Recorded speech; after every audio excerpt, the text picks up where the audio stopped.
രാമായണ കഥയിൽ രാമൻ വനവാസം അനുഷ്ഠിക്കുന്ന ആരണ്യകാണ്ഡം എന്ന ഭാഗം അരങ്ങേറുന്നത് വനത്തിൽ ഗോദാവരി തീരത്തുള്ള പഞ്ചവടിയിലാണ്. രാമായണത്തിൽ പരാമർശിക്കുന്ന ആ പഞ്ചവടിയാണ് ഇന്നത്തെ നാഷിക് നഗരം.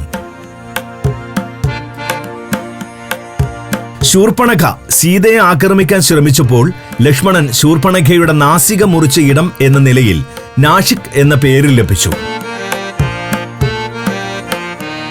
ഇന്ത്യയിൽ മഹാകുംഭമേള നടക്കുന്ന 4 പുണ്യസ്ഥാനങ്ങളിൽ ഒന്നാണിവിടം. എന്നാൽ ഒരു തീർത്ഥാടന കേന്ദ്രമെന്ന നിലയിൽ അവസാനിക്കുന്നില്ല നാഷിക്കിന്റെ സവിശേഷതകൾ. പശ്ചിമേന്ത്യയിലെ പ്രധാനപ്പെട്ട ഇൻഡസ്ട്രിയൽ ഹബ്ബുകളിൽ ഒന്നാണ് നാഷിക്. ഇന്ത്യയുടെ വൈൻ ക്യാപിറ്റൽ ആണെന്നതാണ് നാഷിക്കിന്റെ മറ്റൊരു സവിശേഷത. നാഷിക്കാണ് സിറ്റി ടൂറിൽ ഇന്ന് നാം സന്ദർശിക്കുന്ന നഗരം.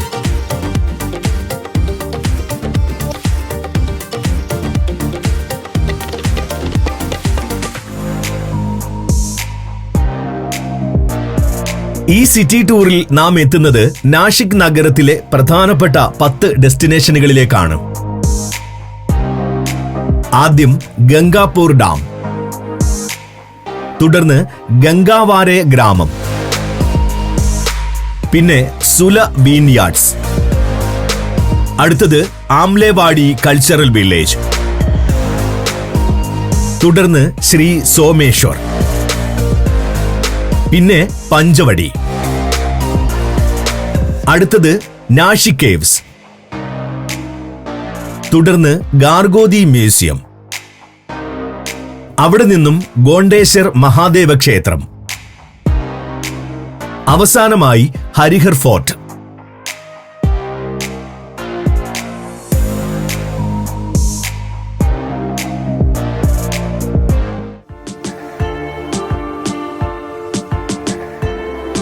ആദ്യം നമുക്ക് ഗോദാവരി നദിയിലെ ഗംഗാപൂർ റിസർവോയർ കാണാൻ പോകാം.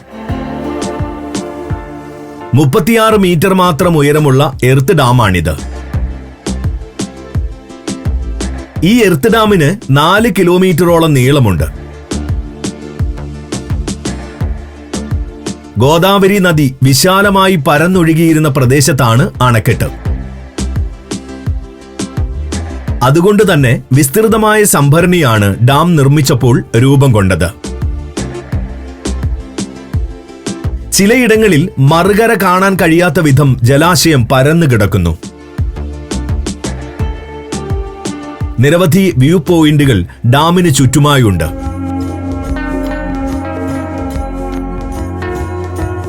ഓരോ സ്ഥാനത്ത് നിൽക്കുമ്പോൾ കാണുന്ന കാഴ്ചകളും വ്യത്യസ്തമാണ്. ഇതിനായി റിസർവോയറിന് ചുറ്റുമുള്ള വഴികളിലൂടെ സഞ്ചരിക്കണം. തീരത്തുള്ള കൃഷിപ്പാടങ്ങൾ ഈ യാത്രയിലെ ആകർഷകമായ മറ്റൊരു കാഴ്ചയാണ്. പാടങ്ങളിൽ പണിയെടുക്കുന്ന ധാരാളം കൃഷിക്കാരെയും കാണാം. സൗഹൃദ മനോഭാവമുള്ള ഗ്രാമീണ കർഷകരോട് സംവദിക്കുന്നതും രസകരമായ അനുഭവം തന്നെയായിരിക്കും. മത്സ്യബന്ധനം നടത്തുന്നവരും തീരത്ത് താമസിക്കുന്നുണ്ട്. അണക്കെട്ടിനോട് ചേർന്നുള്ള ഭാഗത്ത് ഒരു വിസിറ്റേഴ്സ് സെന്ററും വിവിധതരം ആക്ടിവിറ്റികൾക്കുള്ള സൗകര്യവും സജ്ജമാണ്. റെസ്റ്റോറന്റ്, സുവനീർ ഷോപ്പുകൾ എന്നിവയെല്ലാം ഉൾപ്പെടുന്നതാണ് വിസിറ്റേഴ്സ് ഏരിയ.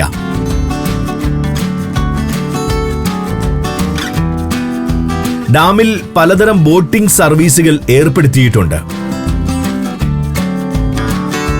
തുഴയാൻ കഴിയുന്ന ബോട്ട്, സ്പീഡ് ബോട്ട് എന്നിങ്ങനെ താൽപര്യമനുസരിച്ച് തെരഞ്ഞെടുക്കാം. ജെറ്റ് സ്കീയിംഗ് പോലുള്ള അഡ്വഞ്ചർ ആക്ടിവിറ്റികളാണ് മറ്റൊന്ന്.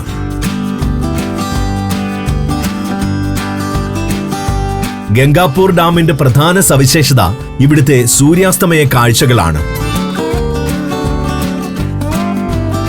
ചക്രവാളത്തിൽ മറയുന്ന സൂര്യന്റെ ചുവന്ന രശ്മികൾ തീർക്കുന്ന വർണ്ണപ്രപഞ്ചം ഇവിടെ നിന്ന് കണ്ടുതന്നെ ആസ്വദിക്കണം.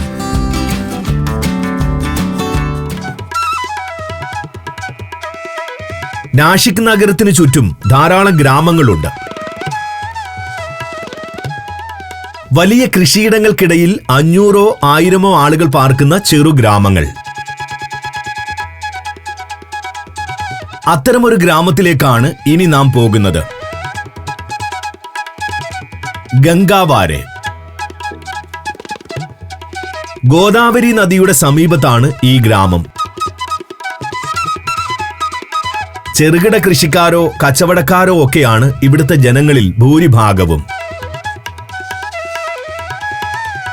അതുകൊണ്ട് തന്നെ സാമ്പത്തികമായി പിന്നോക്കം നിൽക്കുന്ന ജനതയാണിത്. വികസനത്തിന്റെ അഭാവം ഗ്രാമത്തിലൂടെ സഞ്ചരിക്കുമ്പോൾ എങ്ങും ദൃശ്യമാകും. നല്ല വഴികളും വീടുകളും അപൂർവം മാത്രം.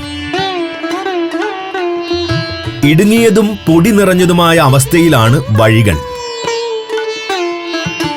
ആസ്ബറ്റോസും ടൈലുമൊക്കെയാണ് ഗ്രാമത്തിലെ ആഡംബരങ്ങൾ. വളരെ അടുത്തടുത്ത് ലയങ്ങളിലെന്ന പോലെ ഇവിടെ വീടുകൾ സ്ഥിതി ചെയ്യുന്നു.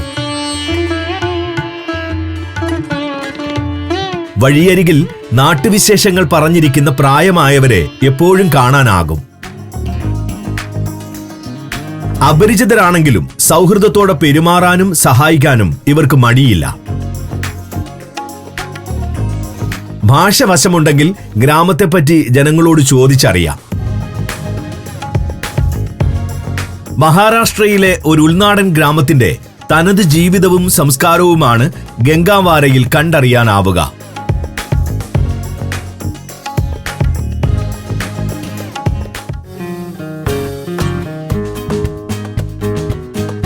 ഇനി നമുക്ക് സുല വൈനറിയിൽ നിന്നും അല്പം വൈൻ രുചിക്കാം. ഇന്ത്യയിലെ ഏറ്റവും വലിയ വൈൻ നിർമ്മാതാക്കളാണിവർ. വിപണിയുടെ ഏതാണ്ട് 45% കൈയടക്കി വെച്ചിട്ടുള്ള കമ്പനി. 1990കളിൽ ഇവിടെ മുന്തിരി കൃഷിയും വൈൻ നിർമ്മാണ കേന്ദ്രവും ആരംഭിച്ചത് അമേരിക്കയിലെ ഉദ്യോഗം രാജിവെച്ച് ഇന്ത്യയിലേക്ക് വന്ന രാജീവ് സാമന്ത് എന്ന സാമ്പത്തിക വിദഗ്ധനാണ്. ഇന്ന് ഇന്ത്യയിൽ പല സംസ്ഥാനങ്ങളിലും സുലയ്ക്ക് മുന്തിരിത്തോട്ടങ്ങളുണ്ട്. സുല വീൻയാർഡിലെ പ്രധാന ടൂറിസ്റ്റ് ആക്ടിവിറ്റി വൈൻ നിർമ്മാണം പരിചയപ്പെടുത്തുന്ന ഗൈഡഡ് ടൂറാണ്. ടൂറിന്റെ സമയം മുൻകൂട്ടി അന്വേഷിച്ച് ബുക്ക് ചെയ്ത് വേണം പോകാൻ. വൈൻ നിർമ്മാണത്തിലെ വിവിധ ഘട്ടങ്ങളും ഉപയോഗിക്കുന്ന സംവിധാനങ്ങളും ഗൈഡിന്റെ സഹായത്തോടെ ഇവിടെ വിശദമായി കാണാനാകും. യൂറോപ്യൻ രാജ്യങ്ങളിലെ വൈൻ ടൂറുകളുടെ അതേ മാതൃകയിലും നിലവാരത്തിലുമാണ് ഇവിടെയും ഈ ആക്ടിവിറ്റി ഒരുക്കിയിട്ടുള്ളത്. ജീവനക്കാരുടെ സൗഹാർദ്ദപൂർണമായ പെരുമാറ്റവും എടുത്തു പറയേണ്ടതുണ്ട്. വൈൻ നിർമ്മാണത്തിലെ പഴച്ചാറ് തയ്യാറാക്കൽ, ഫെർമെന്റേഷൻ, ഏജിംഗ് എന്നിങ്ങനെയുള്ള വിവിധ ഘട്ടങ്ങൾ ടൂറിൽ കണ്ടു മനസ്സിലാക്കാനാകും. ഓരോ വിഭാഗത്തിലും നടക്കുന്ന രാസപ്രവർത്തനങ്ങളെപ്പറ്റി ഗൈഡ് വിവരിച്ചു തരും. ഏറ്റവും ഒടുവിലാണ് ടൂറിലെ പ്രധാന ആകർഷണമായ വൈൻ ടേസ്റ്റിംഗ്. സുല കമ്പനി തയ്യാറാക്കുന്ന വിവിധതരം വൈനുകൾ ഇവിടെ നമുക്ക് രുചിച്ചു നോക്കാനാകും. വെറുതെ രുചിക്കുന്നതിനപ്പുറം വൈൻ കഴിക്കേണ്ട രീതികളും അതിന്റെ ശാസ്ത്രീയ വശവുമെല്ലാം പറഞ്ഞു തരികയും ചെയ്യും. വൈൻ കഴിക്കുന്നതിന് 5 ഘട്ടങ്ങളുണ്ട്. ആദ്യം കാണുക. തുടർന്ന് വൈൻ ഗ്ലാസിന്റെ ചുവട്ടിൽ പിടിച്ച് ചുറ്റിക്കുക. അടുത്തതായി മണത്തു നോക്കുക. പിന്നെ മുത്തിക്കുടിക്കുക. അവസാന ഘട്ടം ആസ്വാദനം. ഇതിനുശേഷം ബോട്ടിൽ ഷോപ്പ് എന്ന വൈൻ വിൽപ്പന കേന്ദ്രത്തിൽ നിന്നും താൽപര്യാനുസരണം വൈനുകൾ വാങ്ങുകയും ആവാം.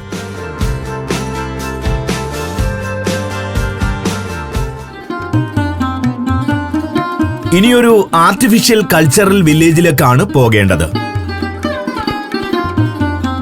ആംലേവാടി. നാഷിക് നഗരത്തിൽ നിന്നും അല്പം മാറി ഗ്രാമീണ അന്തരീക്ഷത്തിലാണ് ഈ പ്രദർശനം ഒരുക്കിയിട്ടുള്ളത്. മഹാരാഷ്ട്രയിലെ ഒരു ഗ്രാമത്തിന്റെ അരനൂറ്റാണ്ട് മുമ്പുള്ള കാഴ്ചകൾ ഈ മ്യൂസിയത്തിൽ അവതരിപ്പിച്ചിരിക്കുന്നു. ജീവിത കാഴ്ചകളെക്കാൾ ഭൗതിക സാഹചര്യങ്ങൾക്കാണ് ഇവിടെ പ്രാധാന്യം നൽകിയിട്ടുള്ളത്. ദശകങ്ങൾക്ക് പിന്നിലേക്ക് നമ്മെ കൊണ്ടുപോകാൻ പ്രദർശനത്തിന് കഴിയുന്നുണ്ട്.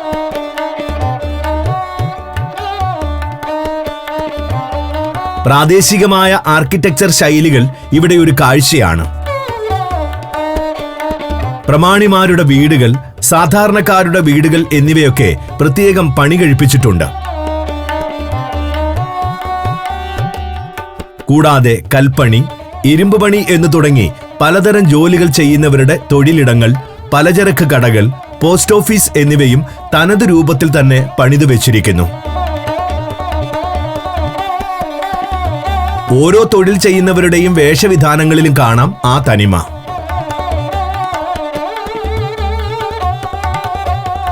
ഒരു ടൂറിസ്റ്റ് ഡെസ്റ്റിനേഷൻ എന്നതിനൊപ്പം ആംലേവാടി ഇവന്റ് സെന്റർ കൂടിയാണ്. കല്യാണങ്ങൾക്കും കൂട്ടായ്മകൾക്കും സമ്മേളനങ്ങൾക്കുമെല്ലാം ഈ സ്ഥാപനം വേദിയാകാറുണ്ട്. ഒരു റെസ്റ്റോറന്റ്, സുവനീർ ഷോപ്പുകൾ എന്നിവയും വില്ലേജിന്റെ ഭാഗമായി പ്രവർത്തിക്കുന്നു.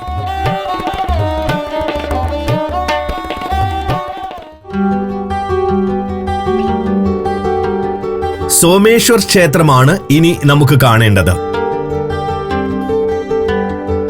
പരമശിവനെ പ്രതിഷ്ഠിച്ചിട്ടുള്ള സോമേശ്വർ ക്ഷേത്രം ഒരു പ്രധാന കാഴ്ചയാണ്.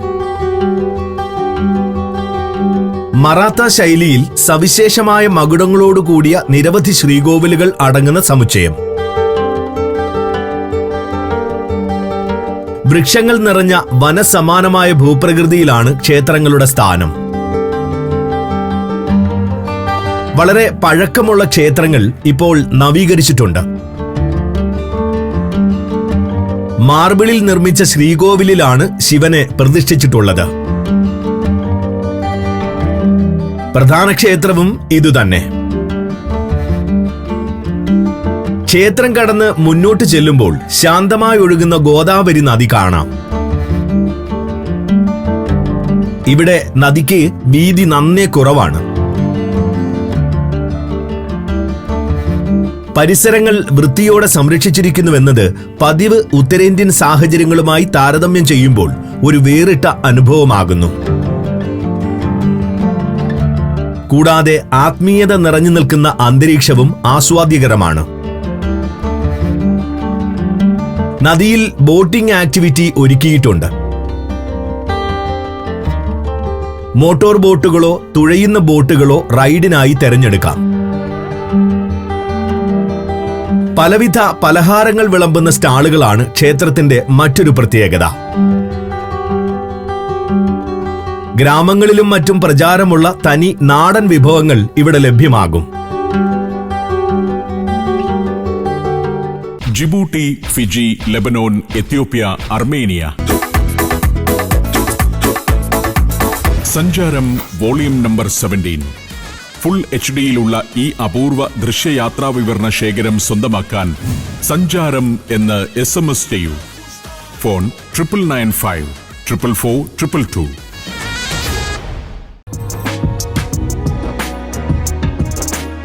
തീർത്ഥാടന കേന്ദ്രമെന്ന നിലയിൽ നാഷിക്കിനെ പ്രസിദ്ധമാക്കുന്ന പഞ്ചവടിയിലേക്കാണ് അടുത്തതായി പോകുന്നത്. രാമായണ കഥയിലെ സുപ്രധാന സംഭവങ്ങൾ അരങ്ങേറിയ സ്ഥലമായതിനാൽ ഹൈന്ദവർക്കിടയിൽ പഞ്ചവടിക്ക് വളരെയേറെ പ്രാധാന്യമുണ്ട്. ഇന്ത്യയുടെ നാനാഭാഗങ്ങളിൽ നിന്നും ഇവിടേക്ക് വിശ്വാസികൾ ആരാധനയ്ക്കായി എത്തുന്നു. നിരവധി ക്ഷേത്രങ്ങളാണ് പഞ്ചവടി മേഖലയിൽ സ്ഥിതി ചെയ്യുന്നത്. ഗോദാവരിയുടെ തീരത്തോട് ചേർന്ന് തന്നെയാണ് ഈ ക്ഷേത്രങ്ങളുടെയെല്ലാം സ്ഥാനവും. ഇതിൽ ഏറ്റവും പ്രസിദ്ധമായത് കാലാറാം ക്ഷേത്രമാണ്. ഹൈന്ദവ ആർക്കിടെക്ചറിൽ കറുത്ത ബസാൾട്ട് ശിലയിൽ നിർമ്മിച്ചിട്ടുള്ള ക്ഷേത്രം കാഴ്ചയിൽ ഗംഭീരമാണ്. രാമന്റെയും സീതയുടെയും ലക്ഷ്മണന്റെയും കറുത്ത നിറത്തിലുള്ള വിഗ്രഹങ്ങളാണ് കാലാറാം എന്ന പേര് ലഭിക്കാൻ കാരണം. പഞ്ചവടിയിലെ മറ്റൊരു ആരാധനാലയമാണ് സീതയെയും രാമനെയും ആരാധിക്കുന്ന ലക്ഷ്മി നാരായണ ക്ഷേത്രം. നാശിക്കിലെ കുംഭമേളയുടെ പ്രധാന വേദികളിൽ ഒന്നാണിത്. 12 വർഷം കൂടുമ്പോൾ സംഘടിപ്പിക്കുന്ന കുംഭമേളയാണ് നാശിക്കിലെ ഏറ്റവും വലിയ ഉത്സവവും. ലക്ഷ്മണൻ, ഹനുമാൻ, ശിവൻ എന്നീ മൂർത്തികളുടെയും ക്ഷേത്രങ്ങൾ പലയിടങ്ങളിലായുണ്ട്. രാംകുണ്ട്, ലക്ഷ്മൺകുണ്ട്, സീതാകുണ്ട്, തപോവൻ എന്നിവ ഗോദാവരി തീരത്തുള്ള സ്നാനഘട്ടങ്ങളാണ്. ഭക്തർ നദിയിൽ സ്നാനം ചെയ്ത് പാപങ്ങൾ കഴുകിക്കളയുന്ന ഇടം. ഇതിൽ തപോവൻ ഘട്ടിൽ വെച്ചാണ് ലക്ഷ്മണൻ ശൂർപ്പണഖയുടെ മൂക്ക് അരിഞ്ഞതത്രേ.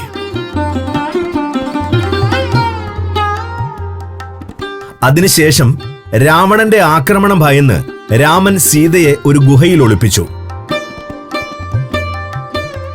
രാമായണ കഥയിൽ പരാമർശിക്കുന്ന ആ ഗുഹകളാണ് പഞ്ചവടിയിലെ സീതാ കേവ്സ്.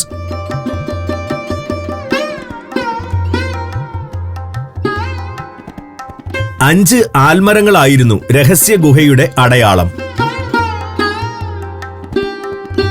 ആലിന് വട് എന്നും പേരുള്ളതിനാൽ പഞ്ചവടി എന്ന പേരിനാധാരം ഈ ആൽമരങ്ങളാണ്.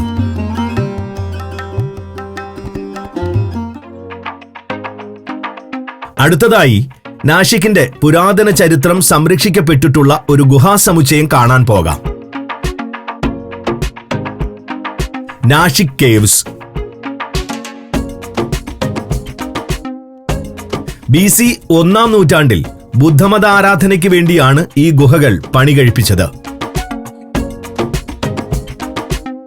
അക്കാലത്ത് നിലനിന്നിരുന്ന റോക്ക് കട്ട് ആർക്കിടെക്ചറിന്റെ മികച്ച ഉദാഹരണമായി നാശിക് കേവ്സ് കണക്കാക്കപ്പെടുന്നു. ആരാധന നടത്തുന്നതിനൊപ്പം ബുദ്ധസന്യാസിമാർ താമസിക്കുകയും ചെയ്തിരുന്ന ഇടമാണിത്. സ്റ്റെപ്പുകൾ കയറിയോ പല ദിശകളിലൂടെയുള്ള നടപ്പാതകളിലൂടെ ഹൈക്കിംഗ് ചെയ്തോ ഗുഹാസമുച്ചയത്തിന് സമീപമെത്താം.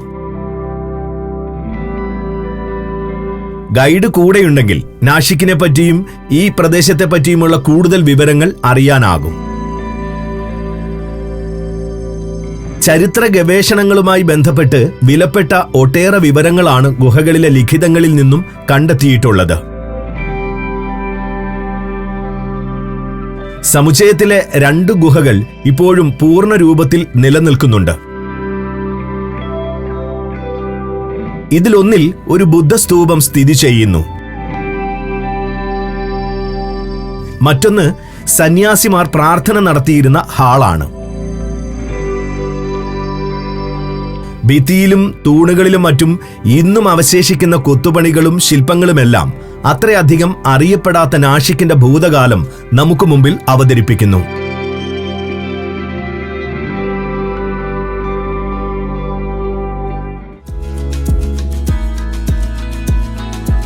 ഇനി കാണേണ്ടത് ഡെക്കാൻ മേഖലയുടെ ഭൂമിശാസ്ത്രം വിഷയമാക്കിയ ഒരു പ്രദർശന കേന്ദ്രമാണ്.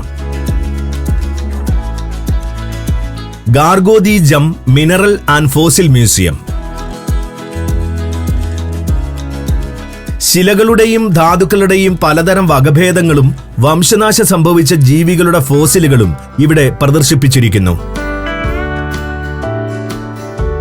കേശവചന്ദ്ര പാണ്ഡെ എന്ന ജീവശാസ്ത്ര വിദഗ്ധൻ 40 വർഷം കൊണ്ട് ലോകത്തിന്റെ പല ഭാഗങ്ങളിൽ നിന്നായി ശേഖരിച്ചതാണ് ഇവയെല്ലാം.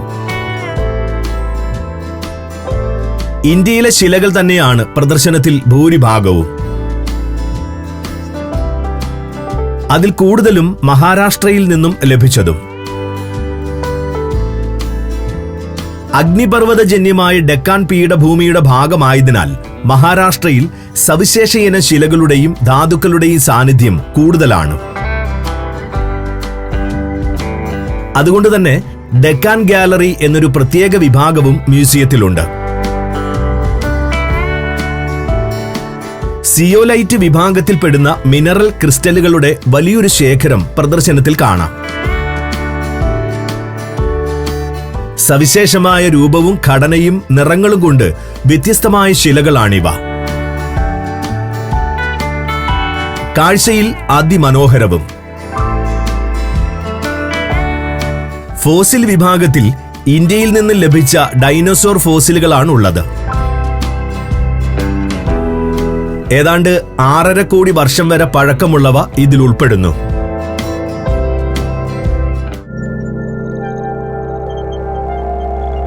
നാഷിക്കിന്റെ പുരാതന ചരിത്രം പറയുന്ന മറ്റൊരു സ്മാരകമാണ് ഇനി നാം കാണുന്നത്.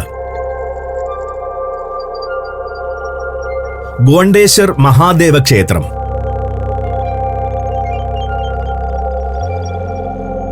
പതിനൊന്നും 12 നൂറ്റാണ്ടുകളിലായി പണികഴിപ്പിച്ച നിർമ്മിതി.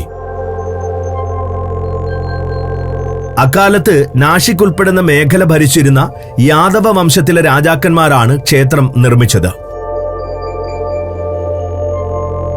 ഭൂമിജ ആർക്കിടെക്ചറിലുള്ള രൂപകൽപ്പനയും ബസാൾട്ട് ശില കൊണ്ടുള്ള നിർമ്മാണ രീതിയും ഈ ക്ഷേത്രത്തെ ഒരു പ്രധാനപ്പെട്ട കാഴ്ചയാക്കി മാറ്റുന്നു.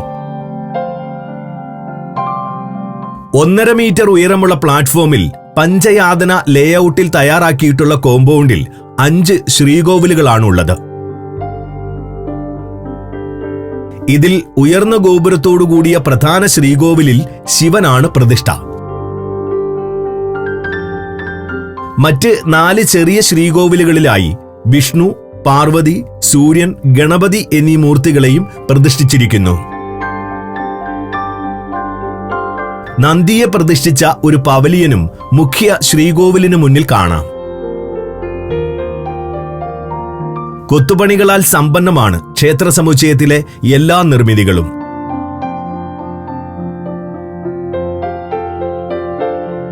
രാമായണത്തിലെയും മഹാഭാരതത്തിലെയും കഥാസന്ദർഭങ്ങളാണ് ഇവിടെ പ്രമേയം. ദൂരക്കാഴ്ചയിൽ പ്ലാറ്റ്ഫോമും ക്ഷേത്രമന്ദിരങ്ങളും അടങ്ങുന്ന ദൃശ്യങ്ങൾ ഒരു ഗംഭീര അനുഭവം തന്നെയാണ്. സൂര്യോദയ സൂര്യാസ്തമയ ഘട്ടങ്ങളിൽ ഈ കാഴ്ച കൂടുതൽ മനോഹരമാവുകയും ചെയ്യും. അതുകൊണ്ട് തന്നെ ഫോട്ടോഗ്രാഫർമാരുടെ പ്രിയപ്പെട്ട ലൊക്കേഷൻ കൂടിയാണ് ഇവിടം.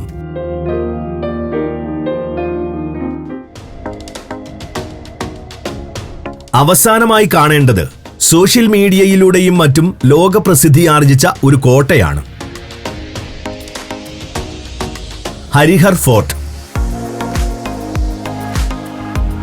ഒരു വലിയ പാറക്കെട്ടിന് മുകളിലായിരുന്നു കോട്ടയുടെ സ്ഥാനം.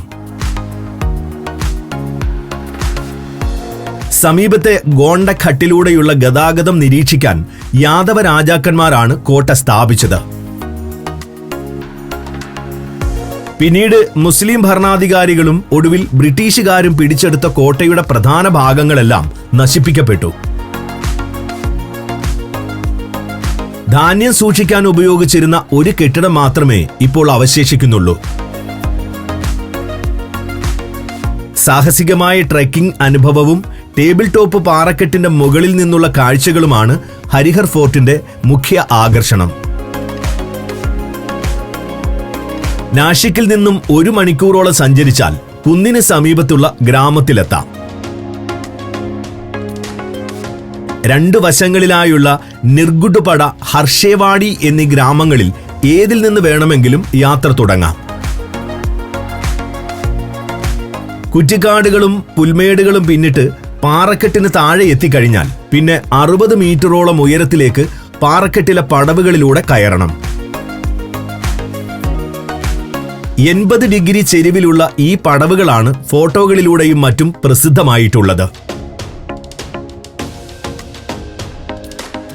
ഈ കയറ്റം അല്പം അപകടകരവുമാണ്.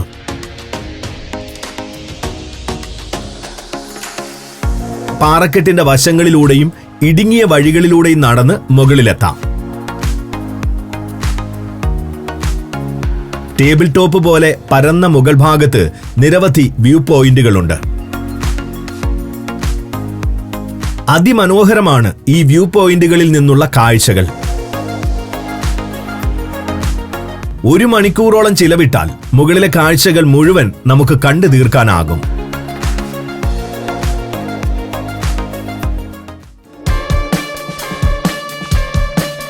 ഇന്ത്യയുടെ സാംസ്കാരിക സാമ്പത്തിക മേഖലകളിൽ നിർണായക സ്ഥാനമുള്ള നാഷിക് നഗരത്തിലെ കാഴ്ചകളിലൂടെയാണ് നാം ഇപ്പോൾ സഞ്ചരിച്ചത്. നൂറ്റാണ്ടുകൾ നീളുന്ന സമ്പന്നമായ ചരിത്രമുള്ള നഗരമാണിത്. രാമായണ കഥയിലെ ആരണ്യകാന്ഡം അരങ്ങേറുന്ന ഇടമെന്ന നിലയിൽ ഹിന്ദുമതത്തിൽ നാഷിക്കിന് വലിയ പ്രാധാന്യമുണ്ട്. വർഷം തോറും കോടിക്കണക്കിന് വിശ്വാസികളാണ് ഇവിടേക്ക് തീർത്ഥാടനത്തിനെത്തുന്നത്. ഡെക്കാൻ പീഠഭൂമിയും പശ്ചിമഘട്ടവും ഉൾപ്പെടുന്ന മനോഹരമായ ഭൂപ്രകൃതിയാണ് നാഷിക്കിന്റെ മറ്റൊരു സവിശേഷത. പച്ചപ്പ് നിറഞ്ഞ മലനിരകളും വനങ്ങളും ഗോദാവരി ഉൾപ്പെടെയുള്ള നദികളും വിശാലമായ കൃഷിത്തോട്ടങ്ങളുമെല്ലാം ഇവിടെ മറക്കാനാവാത്ത കാഴ്ചകളായി മാറുന്നു. വൈൻ ക്യാപിറ്റൽ ഓഫ് ഇന്ത്യ എന്നാണ് നാഷിക്കിന്റെ ഒരു വിശേഷണം. ലക്ഷക്കണക്കിന് ഏക്കർ വിസ്തൃതിയിൽ വീൻ യാർഡുകളും രുചികരമായ വൈനുകൾ തയ്യാറാക്കുന്ന ഇത്രയധികം വൈനറികളും ഒരുമിച്ച് ഇന്ത്യയിൽ മറ്റൊരിടത്തും കാണാനാവില്ല. തികച്ചും സാധാരണക്കാരായ ജനങ്ങൾ വസിക്കുന്ന ഉൾനാടൻ ഗ്രാമങ്ങളും അവരുടെ സംസ്കാരവും കൂടി നാഷിക് സന്ദർശിക്കുമ്പോൾ അനുഭവിച്ചറിയാനാകും.